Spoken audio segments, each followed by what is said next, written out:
Hi Crafty friends, it's Anna. Thanks for joining me on my Halloween card series for 2017. I'm starting off with the new Simonsaysstamp stamp set called If the Hat Fits, and it was one of their new releases for the Stamptember event that they had in the month of September. And what I like to do first when I get a new stamp set is always stamp out all the images on some white cardstock that I have always cut down on my desk. That way, if I want to color them or cut them out or use parts of them for paper piecing, that I always have something like ready to go. So what I like to do is use Versafine ink and stamp out several images on half a sheet of cardstock, and then I will use clear embossing powder to heat emboss it.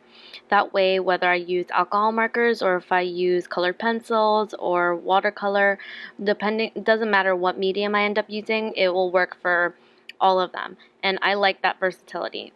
That way I don't get confused about what ink I used or if I can watercolor with something. I tend to stick to watercoloring, but I do love to use colored pencils and alcohol markers as well. So I don't like to have to stop what I'm doing or second guess myself. So what I do always in the beginning is use Versafine and clear embossing powder. And I use here, as you can see, LYRA watercolor crayons just because to me that they're the most versatile, and I use it to color in these images like as if it's a palette instead of using my watercolor palette. Now I do have the Mission Gold Magello watercolors, but I just figured this was already on my desk and it's easy. Now I use these a lot to actually dip them in some water and color my actual stamps and stamp with them as if they're in ink, just because I love that kind of free watercolor look. But you know, everyone has their own style that they prefer, and I always just have these on my desk because I use them so often. So here you'll see me coloring in these witches hats, and instead of the black, I used a combination of black and purple. That way the hats are not so one-dimensional, and with watercolor, because they are a transparent medium, it's nice to mix colors together so it has some depth and it has some, I don't know how to explain it. They just look more realistic, more fun.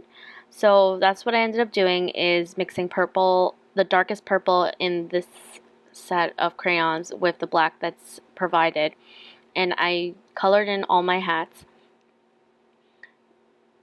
And you'll see me going over them maybe a couple times just because it does dry transparent, and I wanted them to be a bold image for when I cut them out and put them on a card base. So you'll just see me here coloring, and I did leave some parts like the buckle and places white just because I ended up using a metallic gel pen to color those in so that they look like, you know, real metallic buckles and things. Not that that was a really big aspect of coloring, it's just what I had in mind to do. So that's what I did. And you'll see me using my blotters on my video here. I have construction paper, 65-pound construction paper blotters that I bought off Walmart. Really inexpensive, just a couple of bucks. And I use that to stamp my images, to get them cleaner after I scrub them clean, just to make sure that all the ink is gone. Or as you see here, I'll use it to scribble off my Pentel aqua brush just so that I can switch colors easier, just because I didn't have a rag on hand. And you'll see these are all the images that I have colored, and I did end up coloring another sheet of them just so that I had different color options. Now here you'll see me making my background with Stormy Sky, Seedless Preserve, and Black Soot distress ink, regular distress ink. And I had no rhyme or reason, and I didn't really care about the blending being really smooth just because I knew my sentiment and my images were going to cover a lot of it, and because I kind of just wanted some color there on the background. So I just put down color wherever and went over it several times to make it really really opaque, like really covered. And then what I did was I have a mist bottle with water and some liquid pearls, I think, or watercolor iridescent medium. I don't remember what's in the bottle actually, but it just has a nice shimmer. So what I do is that then I sprayed my background and then I heat set it with my heat gun.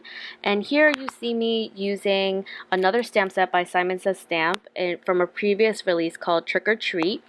And I use that Happy Halloween sentiment just because I loved how big it is and I loved all the flourishes on it. It just makes it look so pretty. So I thought that that would be nice to go along with these hats because they were a bit girly. So you see me heat setting it here and you can see my background. I did end up flicking some black ink onto the back of it as well just to add more texture and more depth. And I ended up cutting out these images, fussy cutting them myself. I didn't have the coordinating dies. And I'm just playing around with the placement of the hats and how I would like it because I knew I wanted the Happy Halloween sentiment up on the corner there just because I knew I wanted the 3 hats all kind of clustered to one side of the card. So I'm just playing around with the different colors that I have and different combinations and how I like the way it looks. And usually after playing around for a little bit, one type of design will just scream at me like, oh, I like this one a lot better.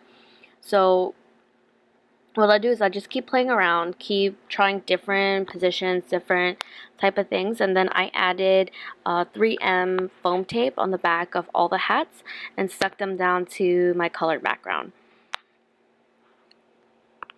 Now I'm doing this in like a voiceover style, but I do much prefer just doing a chit-chatty longer video where I just kind of craft and you guys can put a video on and craft with me. And if you guys prefer that type of video, just let me know. And here I am using art glitter glue, which is my favorite wet glue at the moment just because it dries permanent and I never have issues with it drying shiny. And it's super strong. I've never had anything ever fallen off using that glue. It's super strong and it dries really fast. So I use that for the middle hat just because I wasn't popping that one up. And I tucked it underneath that purple hat with the sash. And I know if you can see later on in the close-up photos, I did have the hats hanging off the background panel just a little bit because I kind of like that. I kind of like that they break through the edges, and I don't know why. I don't know why I like that look, but lately I've been really preferring it. So here you can see me putting it on some Neenah Desert Storm cardstock that I have already made into an A2 size card. And I'm trimming down my background just a little bit and then adding more black soot so it looks more finished, just so that it fit on the card a little bit nicer, just because I did have those little bits that were hanging off. And so I'm adhering it with my ATG gun, and that's my finished card. And I made 3 other similar cards like this, as you can see in the close-up photos, and then I added my black Nuvo crystal drops as like enamel dots, and I went a little bit crazy here, but I think it turned out really great. So if you like this video and you want to see more from me, please like and subscribe my channel, and that way you get all the notifications for when I post a new video.